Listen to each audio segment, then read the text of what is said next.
Thank you and good morning.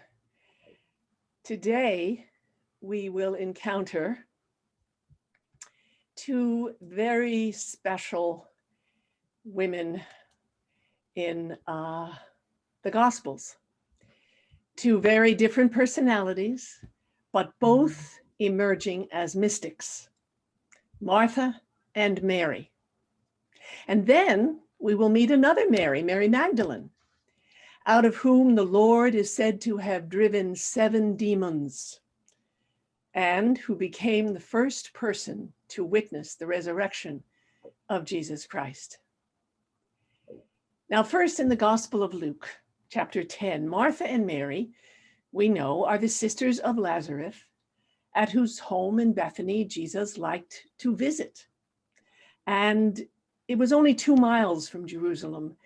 And presumably Jesus went there to get away from the scribes and the Pharisees and all those who were constantly pushing and pulling and testing him and asking him questions and arguing and trying to bring him down in front of the crowds. Perhaps Jesus himself simply wanted to rest, to share his teachings with friends who actually loved him, with whom he didn't need to be on his guard, with whom he could just be himself. Now, in Luke's account, interesting, it is Martha who actually invites Jesus to their home in Bethany. Luke writes, as Jesus and his disciples were on their way, he came to a village where a woman named Martha opened her home to him. She opened her home to him. That's quite a commitment. She welcomed not only Jesus, but 12 hungry men, disciples, for dinner. A lot of work to prepare, a lot of food to serve. And notice the active sister is the one who makes the first move. Indeed, it was Martha's hospitality that made the whole evening of the Lord's presence and his teaching possible. And it was Martha who made Jesus and his disciples comfortable, reclining on mats on the floor, perhaps around a low table. And when it grew late, it was Martha who invited them all to stay for dinner. And then it was Martha who went to work to prepare the meal. Now, we often assume that Martha worked alone to make the meal in the crowded courtyard, where all the women cooked their meals. But I like to think that Mary helped her sister from the very beginning. They worked outside in this courtyard, which was crowded with goats and chickens, and around which all the village stone and stucco houses were built. So this was the courtyard where all the women cooked together for their families, whether standing or squatting over the fires.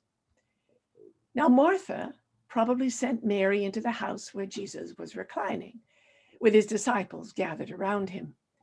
And Mary set the flatbreads and the bowls of steaming hot vegetables in front of the guests. And then Mary heard Jesus' rich, deep voice thank her. She felt his presence. As she made trips in and out, she overheard a few words of what Jesus was teaching these men. And what he said went straight to her heart. This was the teaching about the love and mercy of God she had always longed to hear. And once she had finished serving, she couldn't tear herself away. She was mesmerized by Jesus. She squatted down in the open doorway just to hear him, to look at him, to be near him. Now, the disciples couldn't see her in the evening shadows, but Jesus knew she was there. And she knew he knew she was there. And he didn't tell her to leave. And when she failed to return to the courtyard, Martha also knew she was still there, dawdling as usual. So eventually, Martha became extremely annoyed that Mary was shirking her duties. Where was Martha where was Mary when Martha needed her? Finally, Martha couldn't take Mary's dawdling anymore. She stomped into the house, saw her sister squatting by the open doorway, grabbed her by the arm, pulled her up, and barged into the room. Everyone turned to look at the two women. Martha declared in no uncertain terms, "Lord, don't you care that my sister has left me to do the work by myself? Tell her to help me." We mustn't be too hard on Martha. She was overworked and underappreciated and desperate to get the dinner cooked on time. But we mustn't be too hard on Mary either. Even though Mary was so absorbed in the Lord's presence and in his teaching, she wasn't being idle. She wasn't dawdling.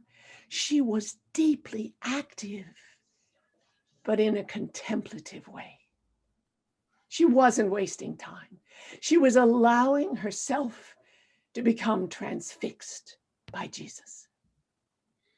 She was deeply stirred, and at the same time, deeply stilled by what he said and by the silences in between. Here was a man who spoke from the depths of his heart to her heart, as if he'd known her all his life and he understood her perfectly. He didn't judge her. He didn't blame her for her faults. He seemed so full of compassion for all of her weaknesses. He was also answering deeply hidden questions that she hadn't even formulated clearly enough to ask herself. He was showing her a way of life that would transform the drudgery of her daily chores, an approach to living that would give lasting meaning to all her joys and sorrows, her sufferings and her disappointments. Jesus' calm and reassuring manner seemed to quiet Mary's anxieties about the future.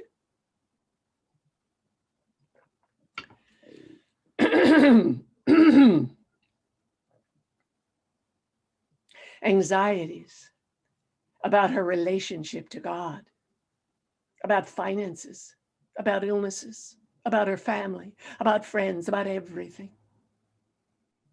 Mary simply lost herself in hanging on Jesus's every word and silence, breathing with him in his own long silences, and not daring to move in the doorway lest she disturb his sublime teaching. And then when Martha came storming in and blew up at her sister's supposed idleness, Jesus didn't fall for it. He didn't do what Martha asked. He didn't berate Mary for not helping her sister. He didn't dismiss Mary, send her off to go make dinner, which indeed he might have done, given the culture in which the women's job was to prepare and serve the food, while the men reclined and ate and discussed important issues.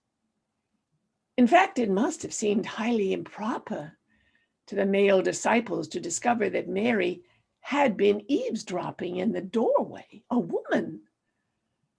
In that society, a woman's job was to wash men's feet like slaves and servants, and to look out for men's every need, not to become learned. How could a mere woman understand the teacher? Most likely, the disciples agreed with Martha that Mary really shouldn't have been allowed to be with the men at all. Indeed, she should have been where she belonged, helping her sister make the dinner. Somehow the meat and fish had to be prepared and served and cleaned up.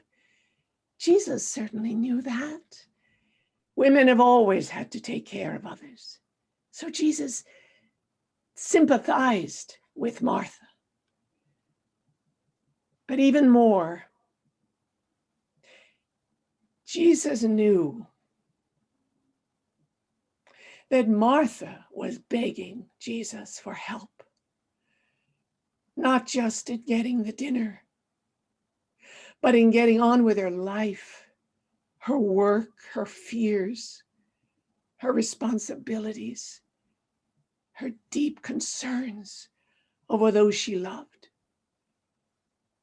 Just like Mary, Martha was also hungry for God.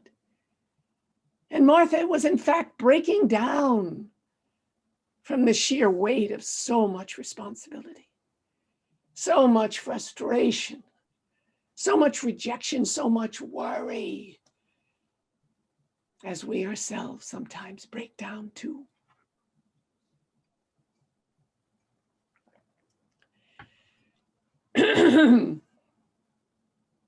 I think Martha was crying out to Jesus to understand her frustration and exhaustion. In her heart of hearts, she also wanted time off to sit and listen to the Master. So Jesus looked deep into Martha's anxiety and agitation.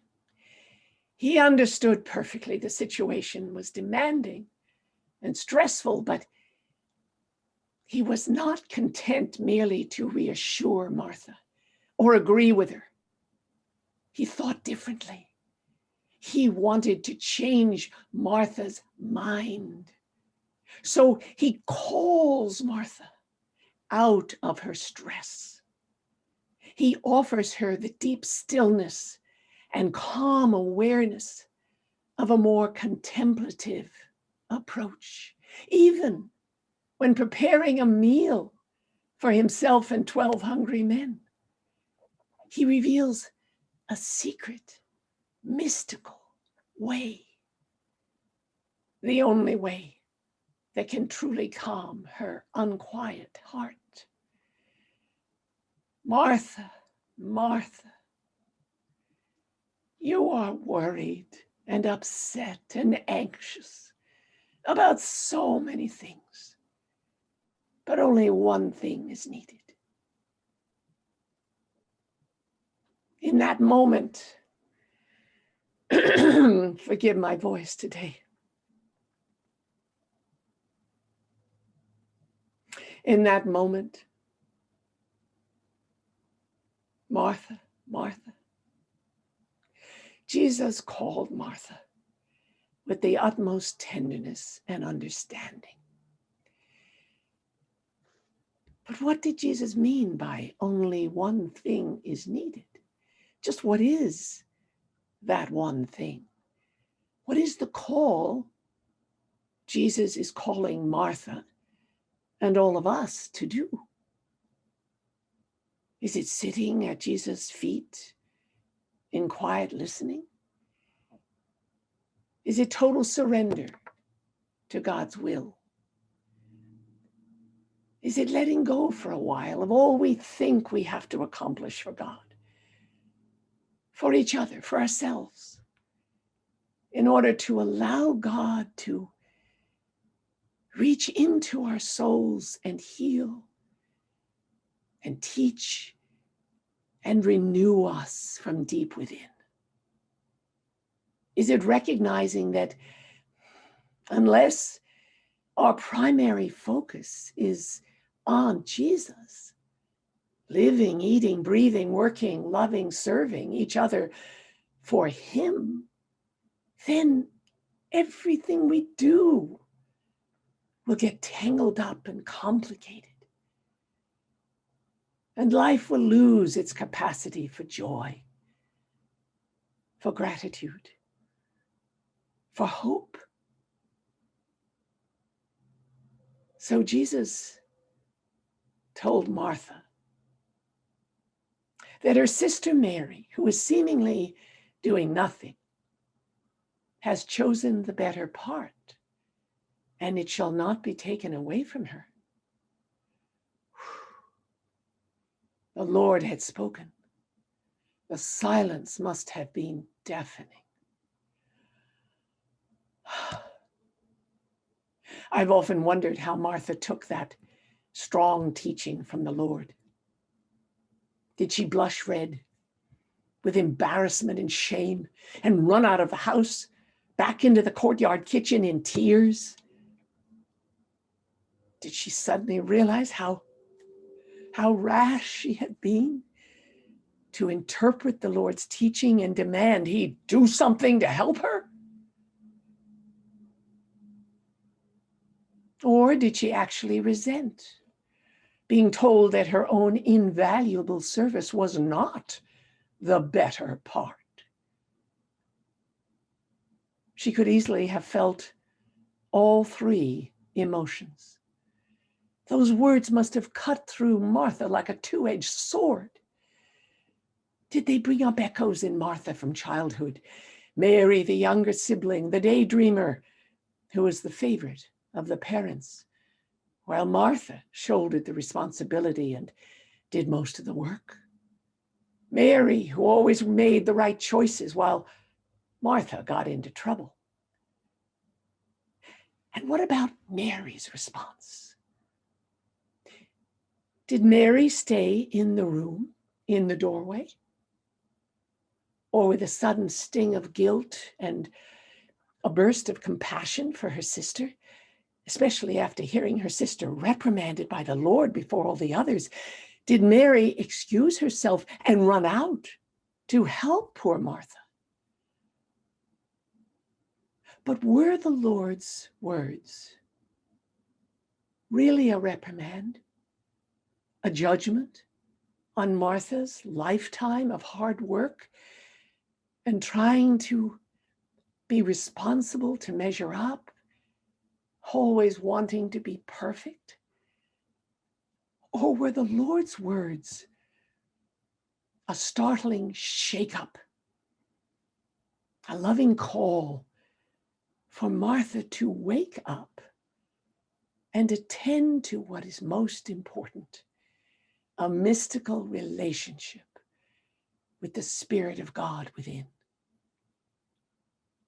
Actually, I think Jesus's words were his way of rewarding Martha for all she had done by showing her another way, a deeper way, to be in communion with him even while working. After all, what is the better part? Jesus is trying to call Martha out of her own as yet unrecognized need for greater silence and stillness, calling her to a more contemplative and a more mystical way of life, challenging her even to a more contemplative form of action. Jesus sees Martha as capable of so much more divine intimacy. And it's what Martha's soul also craves. She just didn't know it yet. He's calling and challenging Martha to follow Mary's example and be still and listen to the divine silence within. And notice, Mary didn't ask for anything. She just sat at the door and listened and waited and absorbed the Lord's teaching. And in so doing, Mary allowed herself to be loved, simply to be loved. And sometimes that's the hardest thing for any one of us to do. Mary simply trusted Jesus to tell her whatever she needed to know, not to answer all her questions or resolve all her doubts, but to be the answer himself. Nowadays, we might identify Martha as the extrovert, full of initiative, expert at planning and organizing and delegating and being of service to others. But she's also high-strung.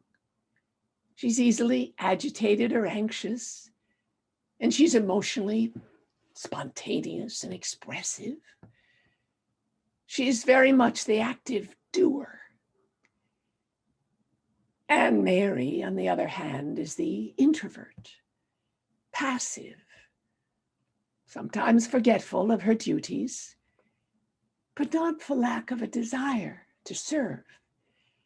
Her heart and her mind are simply elsewhere. She keeps her emotions hidden, lest they overwhelm her and those she loves. Mary searches for a deeper meaning to her life and for a love that will not disappoint. She already lives perhaps easily in a divine dimension. We could say she's a natural mystic. But natural or not, we are all called to the mystical life. And that is precisely what Jesus is doing here, calling us all to the better part, to a deeper, more tender relationship with him through silence and stillness that will then transform everything we do and touch all those we love. And at some point, at the end of the evening, I like to think that Jesus must have singled out Martha again. Perhaps he went up to her as they were leaving and thanked her for inviting him into her home for the delicious meal and for making the evening with his disciples possible. And maybe Jesus let Martha know by the very gentleness of his voice and his smile how much he really loved her. I leave each of you to put an ending to the story. I like to think that Martha apologized to Mary for embarrassing her in front of Jesus and the disciples. And I can see Mary smiling and then hugging her sister for a long time. One thing you might note, the evangelist Luke did not reveal anything else about what the Lord taught his disciples that evening, except this one incident with the two women. Obviously, this scene made a big impression on the disciples themselves and became part of the collected loggia, or remembered words of the Lord. So it is extraordinary that such a comparatively minor incident should have been so well preserved. And then we turn to the story of the two sisters' brother, Lazarus, in John's Gospel, chapter 11. And again, we meet Martha and Mary. Now, a certain man was ill, Lazarus of Bethany, the village of Mary and her sister, Martha. Her brother, Lazarus, was ill. So the sisters sent a message to Jesus. Lord, he whom you love is ill. Now, in ancient times, an illness, a fever, would most likely mean a death sentence. There were no cures or antibiotics. Both sisters agreed that Jesus must come immediately and heal their brother Lazarus, as he had healed so many other from fevers. But when Jesus heard it, he said, "This illness does not lead to death. Rather, it is for God's glory, so that the Son of God may be glorified through it." Accordingly, though Jesus loved Martha and her sister and Lazarus, after having heard that Lazarus was ill, Jesus stayed 2 days longer in the place where he was.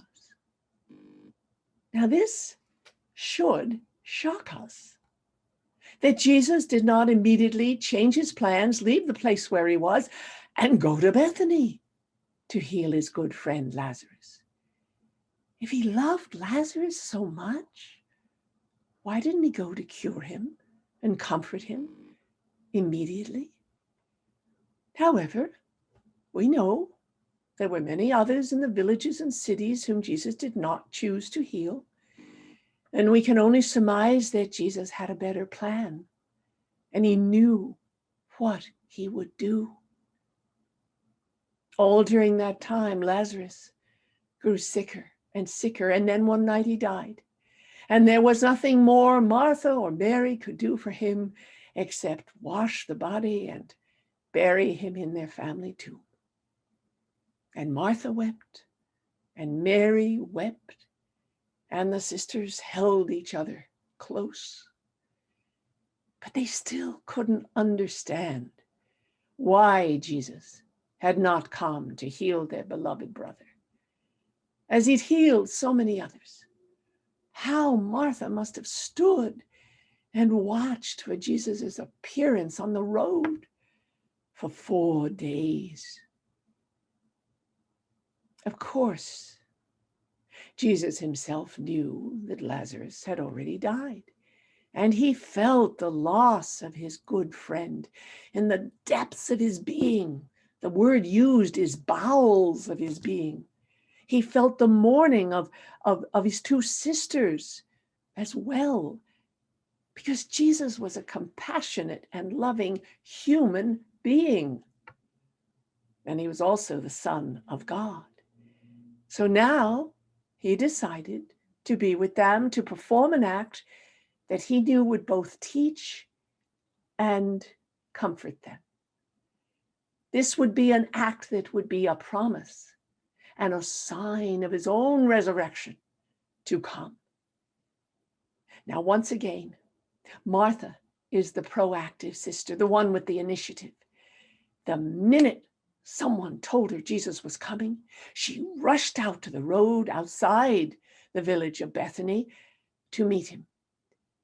But Mary, true to form, stayed home, silent, contemplative, and in deep mourning. So Martha must have felt, such great relief when Jesus finally arrived after 4 days. But also, let's be honest, grave disappointment and perhaps a touch of reproach that he'd not heeded their message to come sooner. Martha said to Jesus, "Lord, if you had been here, my brother would not have died. But even now, I know that God will give you whatever you ask of him." Yes, now we begin to get a glimpse of Martha's own emerging mystical dimension. Even now, I know that God will give you whatever you ask of him. She believed that if Jesus asked his heavenly Father for anything, it would be done. But Lazarus was already dead. What was she actually asking for? Was she intimating that Jesus might actually bring her dead brother back to life, the way he raised the dead son of the widow of Nain and the 12-year-old girl? Jesus said, "Your brother will rise again." Now, at this word, Martha doesn't deny, and she does not argue. She has now responded to Jesus' call and is able to make a leap of faith. I know that he will rise again in the resurrection on the last day. Now, in this we discover the depth of Martha's faith. Devout Jews of the first century believed in the resurrection of the body at the end of time. But notice Martha does not simply say, I believe, but rather, I know my brother will rise on the last day. But Jesus wanted more. Jesus wanted her to believe in him and know him right here and now. So he said to her, I am the resurrection and the life. Those who believe in me, even though they die, will live. And everyone who lives and believes in me will never die. These words must be understood as written by the evangelist, looking back and imagining the scene through the lens of Christ's actual resurrection. But even so, consider how extraordinary it is that Luke has this revelation made to Martha, the active sister, whom Jesus had once chastised for being too anxious about earthly things. Now, Jesus makes himself known to Martha the mystic as being the source of resurrection and eternal life. Here it is to Martha and not to Mary that Jesus reveals his divine power over life and death. So this, as we discussed last week, is Martha's second call, a deeper call to live her entire life now in Jesus's own mystical dimension. And Jesus gives his solemn promise that those who believe in him will never die. Not that their bodies will not suffer illness in a pandemic or in any other crisis, and age and die, but that the life that is in them, the divine life created in them in the image and likeness of God, will never, can never die. It is eternal. And then Jesus looks at Martha, and tears are still streaming down her face, and sobs heaving from her body. And he asks her pointedly, do you believe this? And here Christ is calling her to even greater faith in him alone. And suddenly Martha feels a spiritual calm overtake her. She sees in the face of Jesus more than a good man, a rabbi, a teacher, a miracle worker, a healer, even a family friend. Now, she sees in Christ divine presence, and she encounters divine presence on the road, and she trusts in divine presence with whom nothing is impossible. And she doesn't know any more than we do what Jesus will do, but now she believes. Now she knows that whatever it is, it will be God's perfect will. She makes another giant leap of faith that whatever Jesus does or doesn't do will be for the best. And I think she recognizes in Jesus the long-awaited Messiah, because she says, yes, Lord, I believe. You are the Messiah, the Son of God, the one coming into the world. She is suffused with joy, even before she knows what Jesus will do.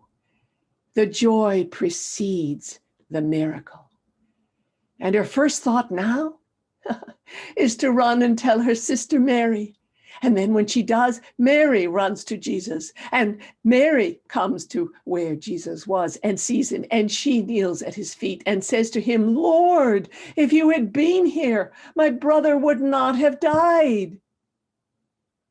Mary repeats the same words Martha said, part faith, part reproach. And when Jesus saw Mary weeping uncontrollably and all the friends of Lazarus weeping around him now, he too felt the depth of human loss and very real mourning. He said, where have you laid him? And they said to him, Lord, come and see. And now great sobs rose up from the depths, the bowels of Jesus' own body and soul. And we read, Jesus began to weep. He was completely human. He understood the pain of suffering and loss. And he wept for everyone who suffers, every one of us who've lost someone we love dearly. He weeps for everyone who dies, for all those left behind to mourn their loved ones. Jesus is not an absent God. Jesus is an always present God. He weeps as a human being, and he weeps as the Son of God.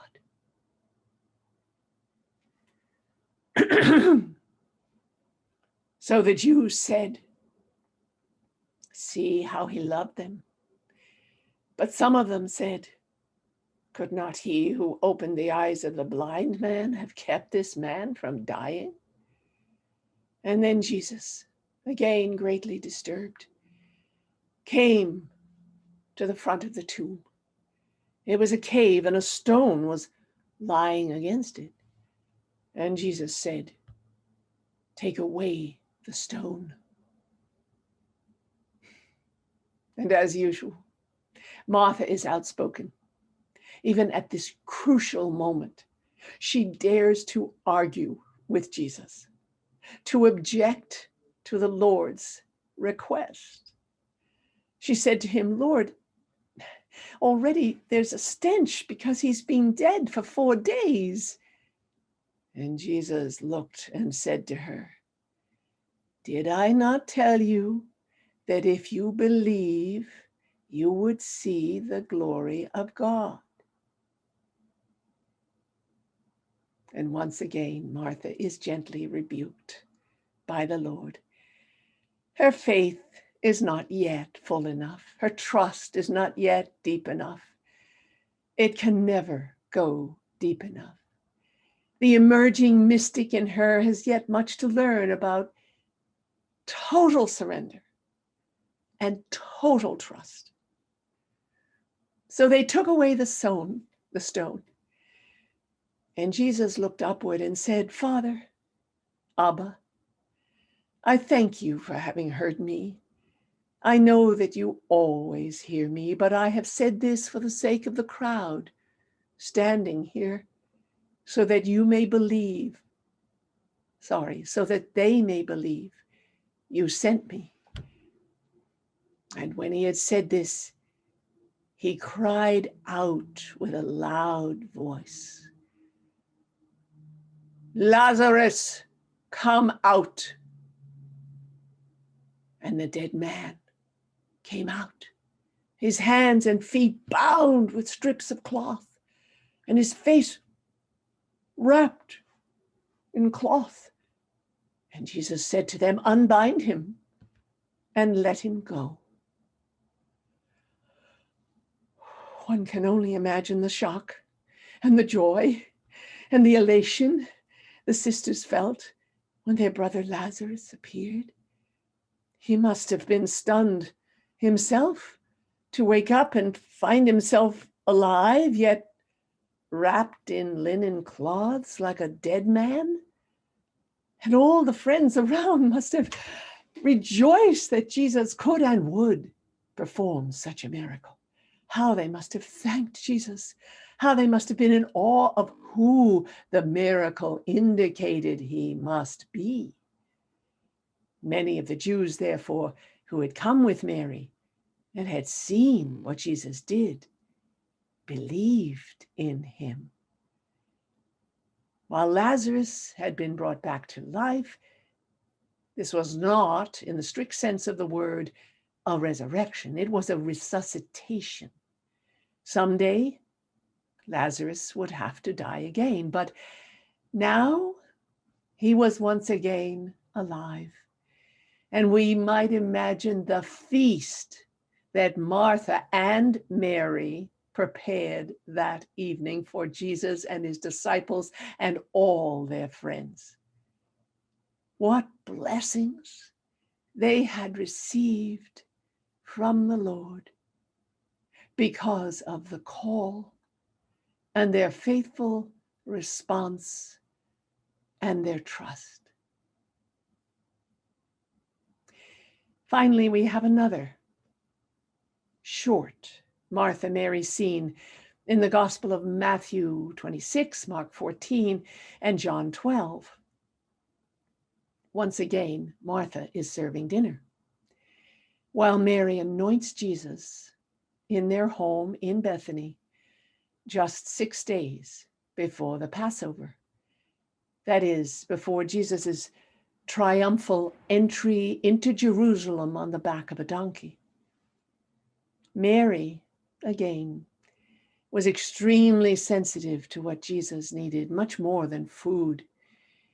And maybe even she'd received a mystical intuition that because the authorities were determined to arrest him and try him, he would not be long in their midst. So in this scene, Mary anoints the feet of Jesus with the most precious ointment, pure nard, worth 300 denarii, which was equivalent to a year's wage for a common laborer. She does this as a sign of her extravagant love and her gratitude. Maybe it cost her life savings, or the whole family's life savings. The disciples, in John's version, only Judas, are very loud in their objection to this extravagant action. They see it as pure waste of precious ointment that could have been sold and the money given to the poor. But aware of this, Jesus said, "Why are you bothering this woman? She has done a beautiful thing for me.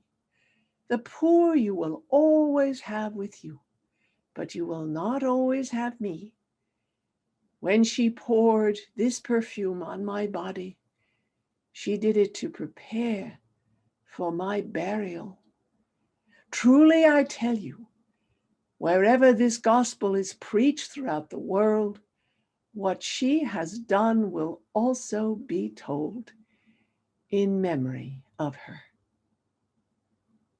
So here we sense Jesus's overwhelming gratitude for Mary's outpouring of love and devotion. And this came from a woman, which was especially dear to him at a time when he knew he would soon be betrayed, taken prisoner, tried, and condemned to death by men.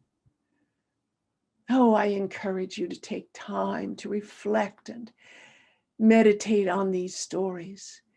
Experience the Lord's gratitude for your own precious outpouring of love and devotion throughout your own lives.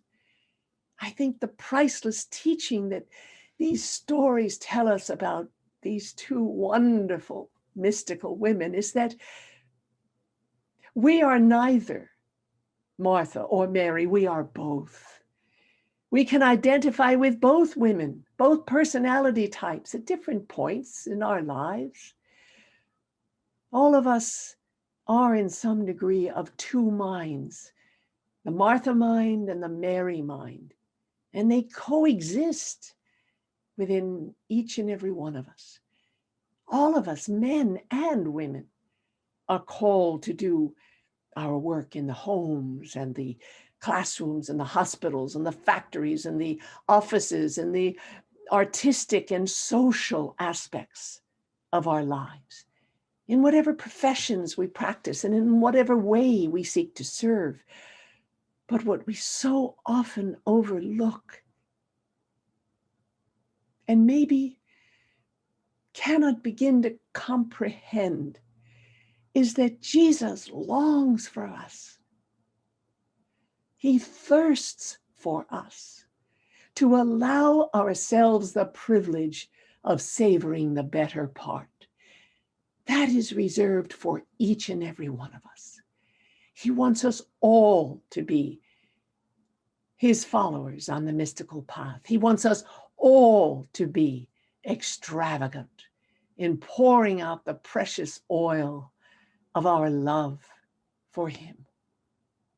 So that's why on a daily basis, Christ calls us to leave our workplaces and the demands and very real responsibilities of our lives and simply spend time, quality time, sitting at his feet, focusing on him alone, being silent so we can listen to him in the silence and ask questions in the silence of our heart, and then wait patiently for the teachings that have no sound.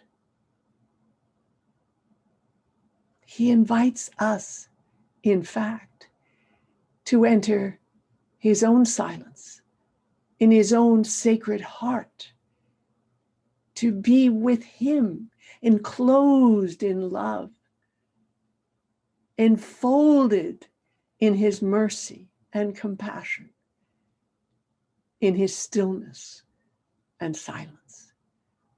And he longs for us to realize a deeper state of awareness, which is the only state of mind in which he can truly reveal himself to us. So this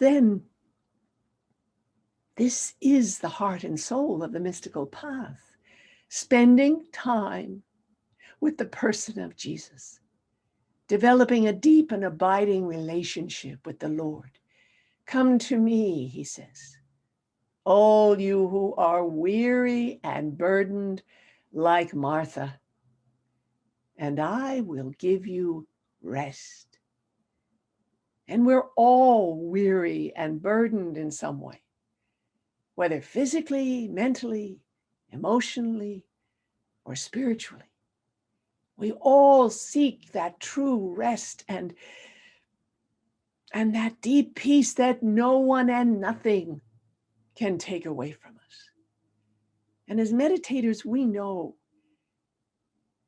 and we've experienced that we find the rest and the true intimacy with the Lord, and we make peace with our two minds whenever we take time out to be faithful to our twice daily practice of meditation.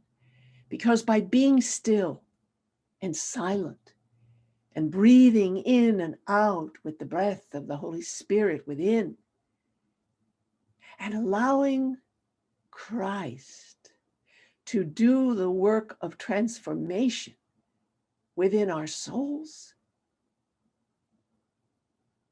we experience the mystical dimension.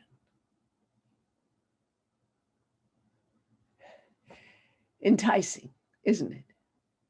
But as most of us all know already, meditating is not only the better part, it's also the harder part. We know how to be busy. We know how to multitask. We know how to be spouses and parents and friends and professionals.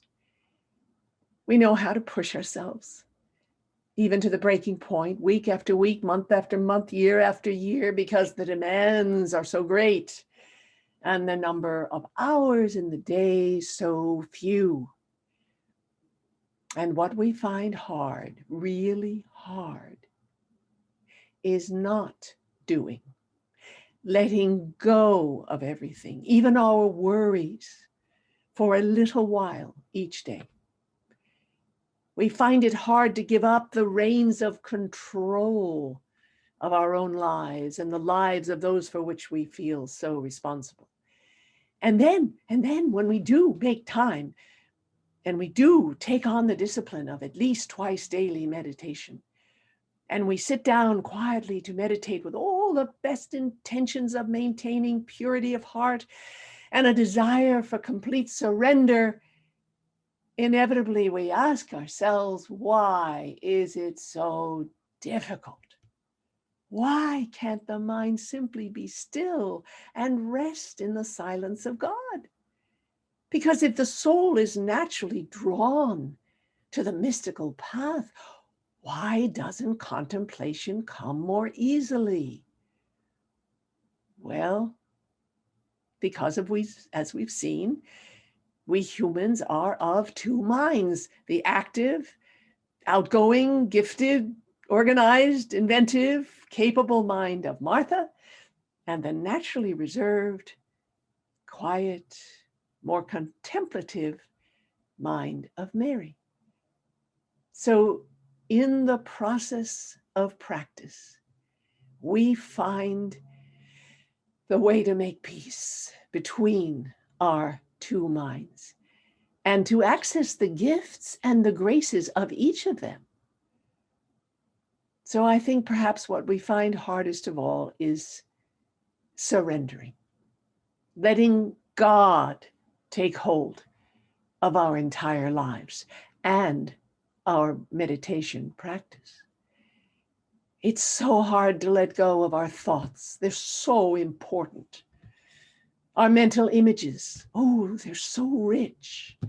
All the emotions and even the anxieties that rise up connected to those thoughts and images. Painful or pleasurable as they may be, we want to hold on to them. But it's precisely the radical surrendering of our thoughts and our emotional responses to those thoughts, plus the leap of faith that Martha experienced at the tomb of her brother, that allows the light to break into our inner darkness. It is that daily dropping into the mystical dimension, the silence of the heart that leads to a deeper intimacy with Christ. And that love relationship is the only one that can truly satisfy our heart's desire. So we keep practicing. In our meditation practice, we remain open and watchful and ever more receptive to Christ's work in us and through us and his gentle urgings. And this is the key to stillness and peace. Simply responding, remaining open and simple to the Lord's call, and choosing the better part. And if we learn to sit at the feet of Jesus, as Mary did, and I'm sure Martha did too, and we learn to bring our minds into quiet meditation every morning and evening, as well as in moments of silent awareness throughout the day, gradually we will begin to experience his living presence within our souls in all the circumstances of our lives. And then whenever we are stressed or we're in a crisis or we have to make a very difficult decision, we can always take a few moments to close our eyes, breathe deeply, and allow a contemplative awareness of the presence of Jesus within to calm and reassure and guide us. And it will never fail. It will never fail to do so. And it will bring us great peace and great blessings. Now, to finish, I just want to look briefly at another biblical mystic, the fascinating and elusive Mary Magdalene. Now, she is one of the few women mentioned by name in all four Gospels. And she's mentioned 12 times, more than all the other women. But who was she? The Gospel stories about Mary, admittedly, can be very confusing, especially because there are so many Marys mentioned in the Gospels. And that's because Mary, in Hebrew Miriam, was by far the most common name given to women in the first century. So Magdalene was added to Mary by the gospel writers to distinguish this Mary from the other Marys who followed Jesus. And because she was known as Mary Magdalene, we can be sure that this woman came from Magdala in the Lower Galilee, which is a region in the north of Israel by the Sea of Galilee.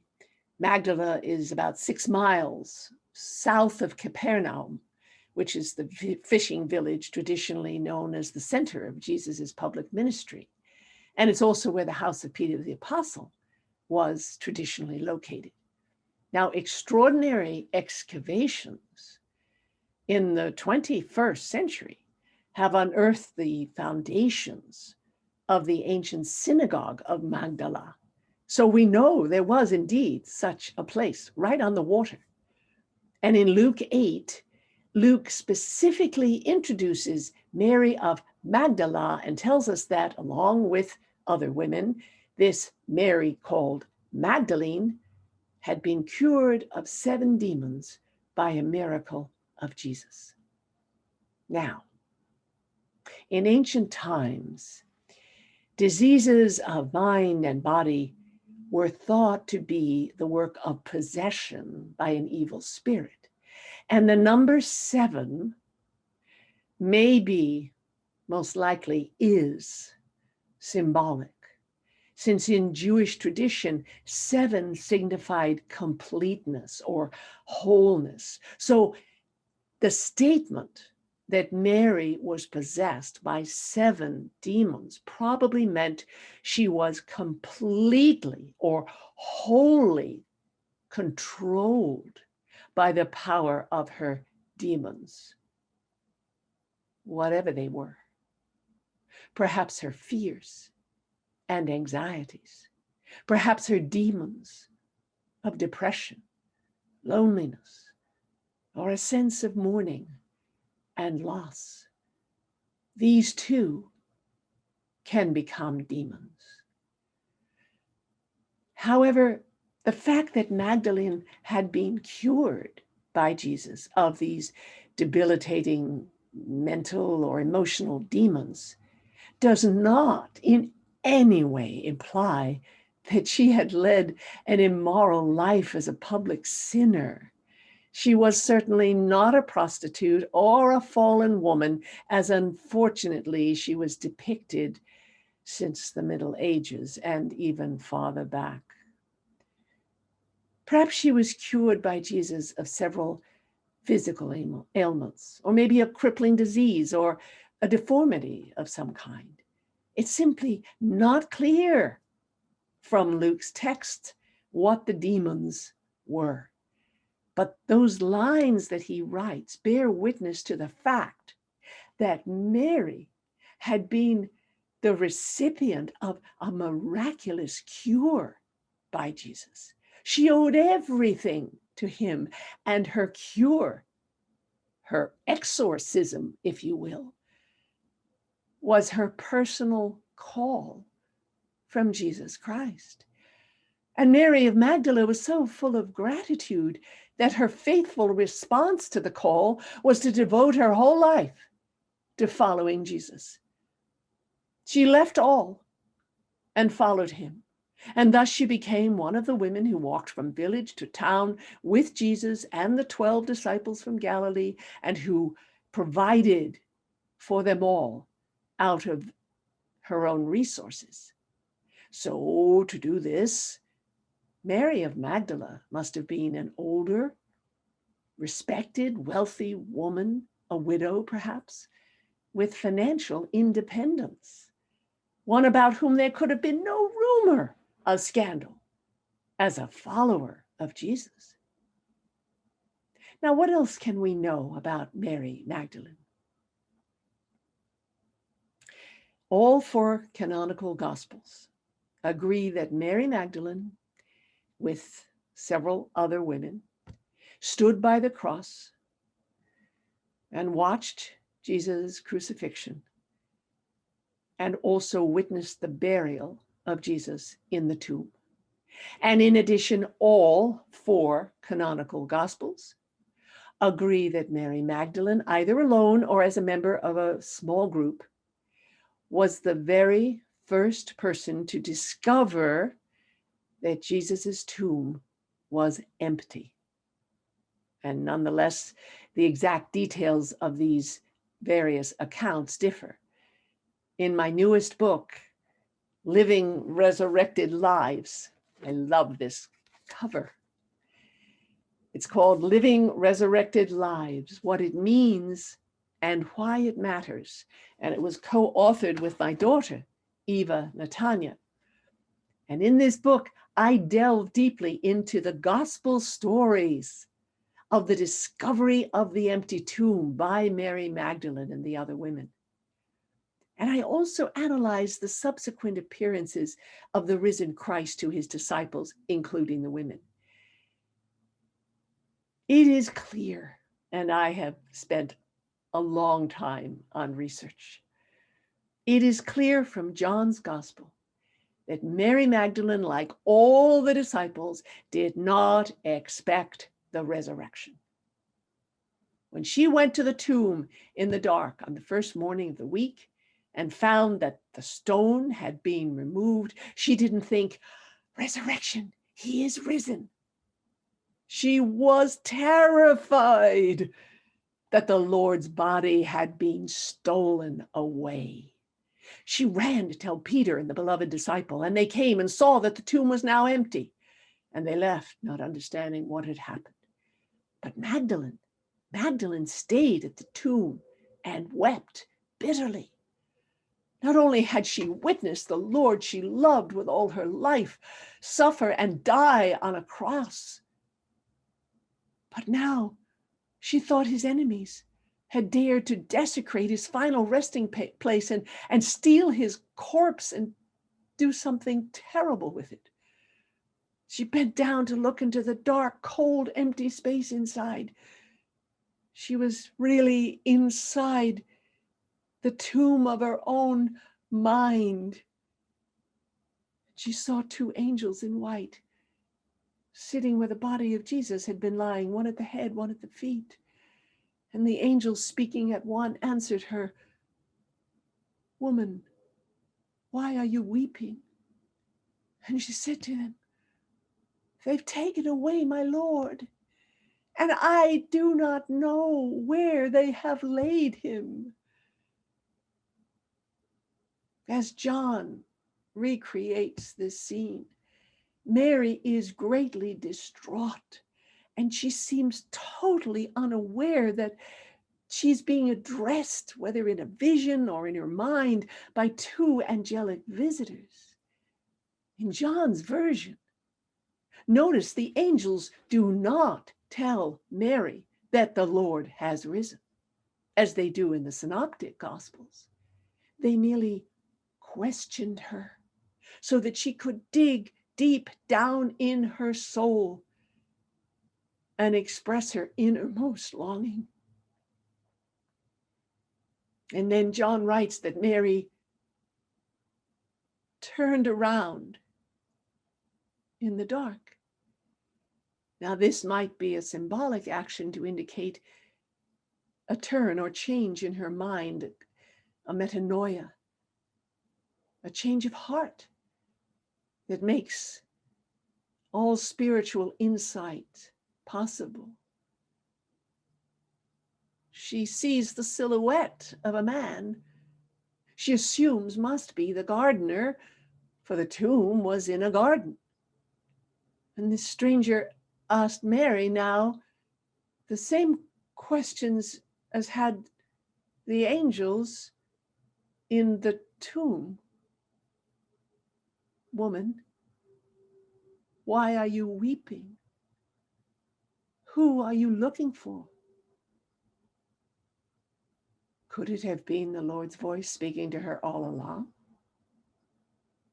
And at this point, Mary is so overcome by grief and desperation that she doesn't even recognize the voice of Christ. So she begs the stranger, "Sir, if you've carried him away, tell me where you've laid him and I will take him away."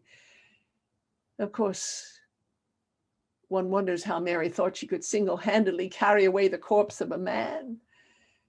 She still had no idea she was speaking to Jesus. We're like that, aren't we? Sometimes in our own darkest hour, we don't realize we're crying out to Jesus and that Jesus is speaking directly to us either. So Mary must have turned away and gone back to stooping down and peering into the darkness of the tomb. She was fixated on death and despair. And it was only when the stranger called to her softly by name, Miriam, that she realized who it was who stood behind her, barely visible in the pre-dawn darkness. But now she recognized the voice, even before she saw his face. Again, Mary turned and said to him in Hebrew, "Rabboni," which means teacher. And with this cry of jubilation and overflowing love, Mary ran to Jesus and embraced him. How we long for such a moment. How we wish Jesus would call our name so we could recognize him in the darkness and we could run to him and embrace him.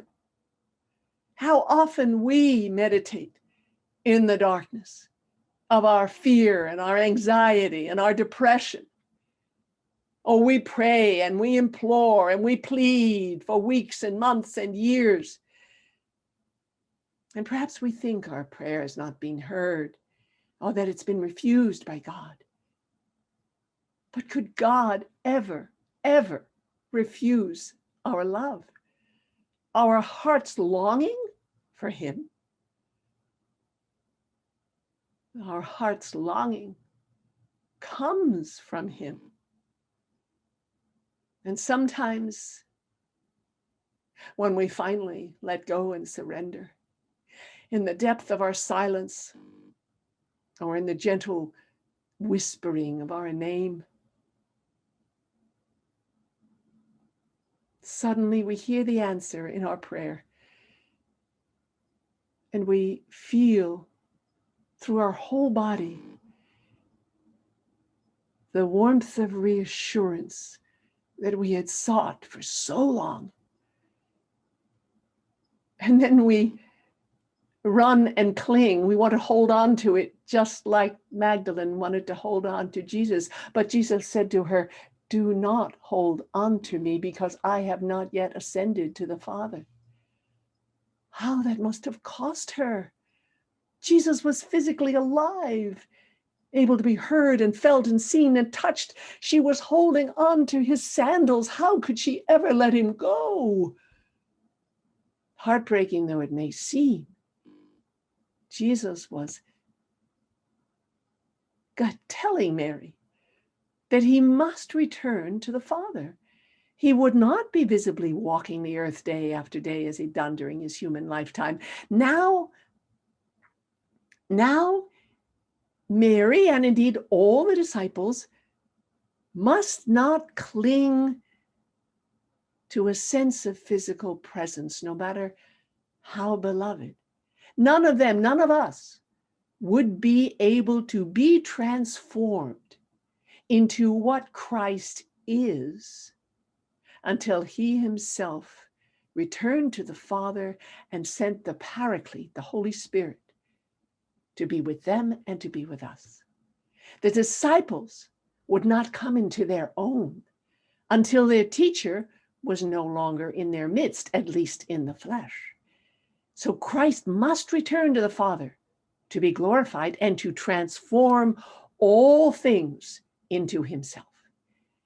And then the disciples would be empowered to do the works he had done. Then they would become his mystical body on earth to continue his mission even today. So in her moment of response, her faithful response of letting go, of obedient surrender, Mary was given a personal commission, a great blessing from the Lord. Go to my brothers and sisters and say to them, I am ascending to my Father and to your Father, to my God and to your God. So here, the evangelist implies that henceforth all Christ's followers in every generation may become as intimate with God the Father as Christ is himself. And that is how Mary Magdalene became the apostle to the apostles.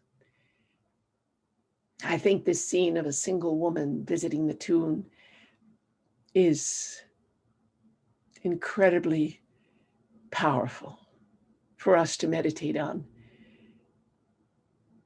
It's considered to be the oldest of all the empty tomb and resurrection appearance stories. And that's because there's no embellishment, just a simple and sublime encounter between a weeping woman and her risen Lord. And you can just imagine how often Mary Magdalene must have told this story to Jesus's mother, to the other women, to the disciples, to anyone else who would listen to her. And she must have relived that experience of meeting the risen Jesus countless times, remembering more details each time, just as we often do, about a transformative experience that was overwhelming at first. And then, as the story was told and retold among the early Christians, it became an oral tradition, perhaps as part of the community of the beloved disciple. It remains one of the most affecting scenes in the whole of John's Gospel. Mary of Magdalene was a model of dedication to her Lord Jesus Christ, a model of service and devotion to his disciples and all his people. She loved Jesus with her whole being, and she knew that Jesus loved her greatly. In this, she lived a truly mystical life.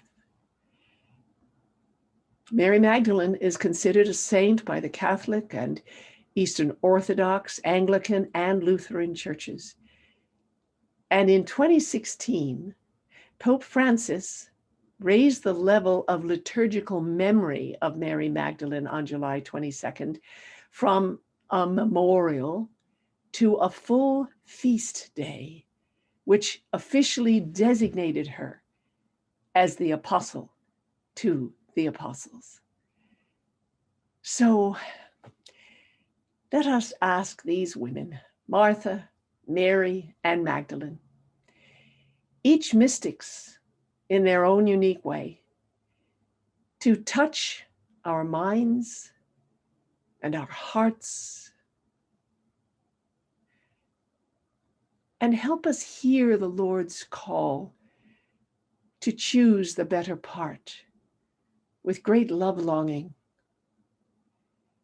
and teach us to lead truly contemplative lives. Let us take this into a silent, still meditation now. And as always, for those of you who may be new to the practice, we sit in a chair or on a cushion, feet on the floor or legs crossed, hands resting in one's lap, one palm in the other, thumbs touching. Back as straight as possible. If you need a cushion, it's advisable. And we allow a wave of relaxation to come over us as we gently close our eyes.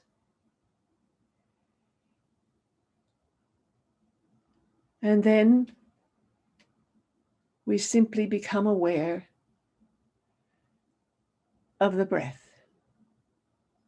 not to change it or pull it, but only to observe it.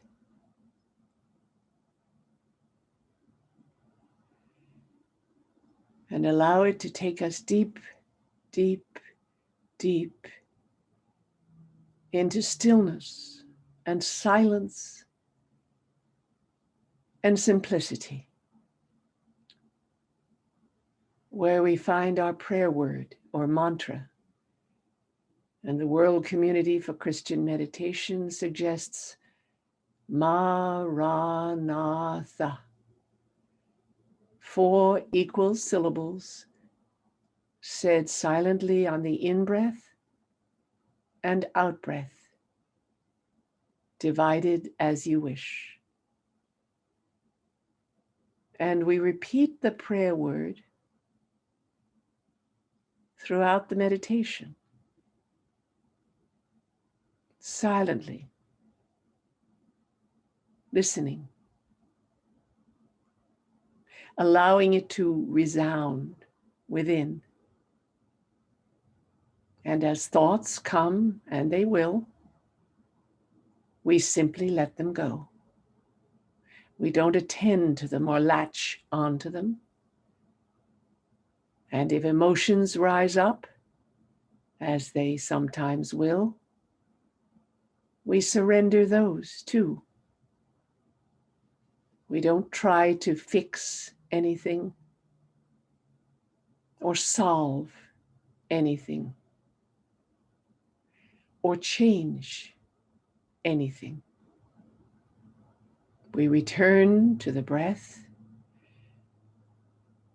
and Ma, Ra, Na, Tha, which means both come, Lord, and the Lord is come. And we do this for 20 minutes. So let us now begin our practice.